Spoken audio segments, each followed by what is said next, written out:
আসসালামু আলাইকুম, সবাইকে স্বাগত জানাই আমার আজকের নতুন একটা ব্লগে। আশা করি সবাই খুব ভালো আছেন। এখন আমি যাচ্ছি টাঙ্গাইল জেলার কালিহাতী উপজেলার পল্লা ইউনিয়ন দত্তগ্রামে।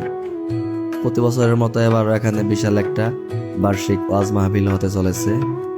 এই এলাকার মানুষের জন্য এটা একটা অনেক বড় এবং গুরুত্বপূর্ণ ইভেন্ট। আপনারা জানেন, মাহফিলগুলো আমাদের সমাজে একটা অন্যরকম আধ্যাত্মিক আবহাওয়া তৈরি করে। আমি এখন যে রাস্তা দিয়ে যাচ্ছি, চারপাশের দৃশ্যগুলো দেখছেন। গ্রামীণ রাস্তার একটা আলাদা শান্তি আছে।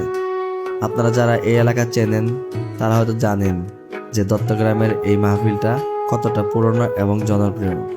আমি মূলত মাহফিলের পরিবেশটা আপনাদের দেখানোর জন্যই বাইক নিয়ে বেরিয়ে পড়লাম। মোটো ব্লগিং করতে করতে যাওয়ায় একটা অন্যরকম মজা। রাস্তার ধারে গাছপালা, হালকা কুয়াশা যদি থাকে, আর গন্তব্যের দিকে এগিয়ে যাওয়ার উত্তেজনা, সব মিলে একটা দারুণ অনুভূতি।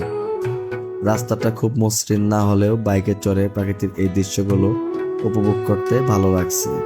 আপনারা যদি কখনো এদিকে না আসেন তবে বলবো একবার ঘুরে যেতে। এখানকার মানুষজন খুবই সহজ সরল আর অতিথিপরায়ণ। মাহফিলে অনেক দূর দূরান্ত থেকে মানুষজন আসেন, তাই রাস্তার ধারে ছোট ছোট অনেক দোকানপাটও বসেছে।